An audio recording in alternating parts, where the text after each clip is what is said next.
अशफाक उल्लाह खान का इतिहास और जीवनी। अशफाक उल्लाह खान भारतीय स्वतंत्रता संग्राम के एक वीर योद्धा, क्रांतिकारी और शहीद थे। उन्हें हिंदुस्तान रिपब्लिकन एसोसिएशन HRA के एक प्रमुख सदस्य के रूप में जाना जाता है। उनकी देशभक्ति, साहस और बलिदान ने भारतीय स्वतंत्रता संग्राम में एक अमिट छाप छोड़ी है। अशफाक उल्लाह खान उन महान क्रांतिकारियों में से थे जिन्होंने अपनी जान की परवाह किए बिना देश की स्वतंत्रता के लिए संघर्ष किया। अशफाक उल्लाह खान का जन्म 22 अक्टूबर 1900 को उत्तर प्रदेश के शाहजहांपुर में हुआ था। उनका परिवार एक शिक्षित और सम्मानित परिवार था। उनके पिता का नाम शफीक उल्लाह खान और माता का नाम मजरुनिस्सा बेगम था। उनके परिवार की पृष्ठभूमि धार्मिक थी, लेकिन अशफाक उल्लाह खान ने बचपन से ही देशभक्ति की भावना को अपने भीतर संजोए रखा। उनकी प्रारंभिक शिक्षा शाहजहांपुर में ही हुई।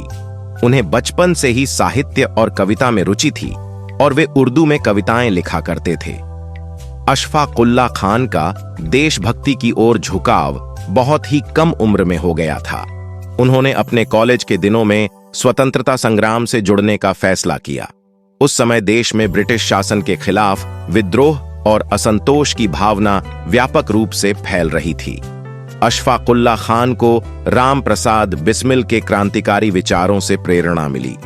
बिस्मिल के साथ उनकी गहरी मित्रता ने उन्हें हिंदुस्तान रिपब्लिकन एसोसिएशन HRA में शामिल होने के लिए प्रेरित किया।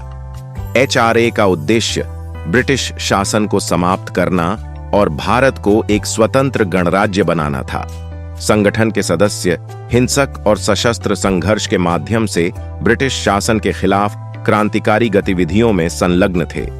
अशफाक उल्लाह खान ने इस संगठन के अंतर्गत कई महत्वपूर्ण योजनाओं और अभियानों में भाग लिया। काकोरी कांड अशफाक उल्लाह खान के जीवन की सबसे महत्वपूर्ण घटना काकोरी कांड, काकोरी षड्यंत्र थी। 9 अगस्त 1925 को अशफाक उल्लाह खान, राम प्रसाद बिस्मिल, राजेंद्र नाथ लाहिड़ी और अन्य क्रांतिकारियों ने लखनऊ के पास काकोरी नामक स्थान पर ब्रिटिश खजाने को लूटने की योजना बनाई।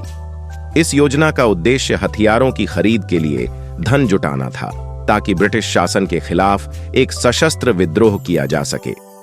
काकोरी ट्रेन डकैती सफल रही, लेकिन इसके बाद ब्रिटिश सरकार ने बड़े पैमाने पर गिरफ्तारी अभियान चलाया।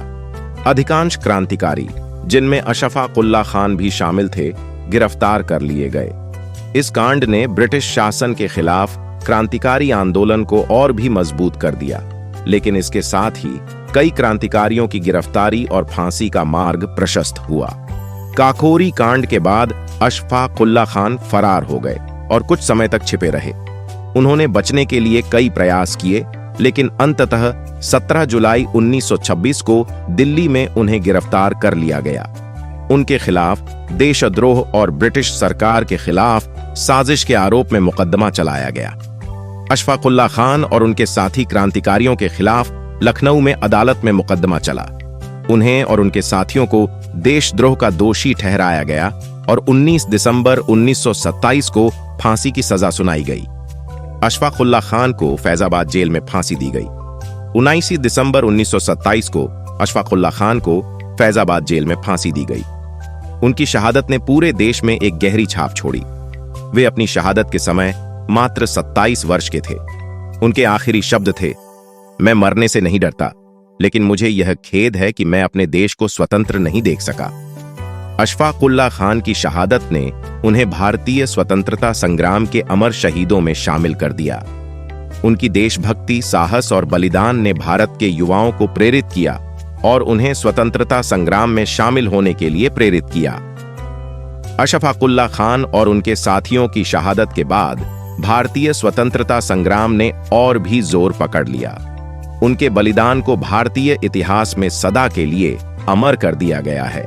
आज भी अशफाक उल्लाह खान की कहानी हमें यह सिखाती है कि देश की स्वतंत्रता और सम्मान के लिए किसी भी बलिदान से पीछे नहीं हटना चाहिए।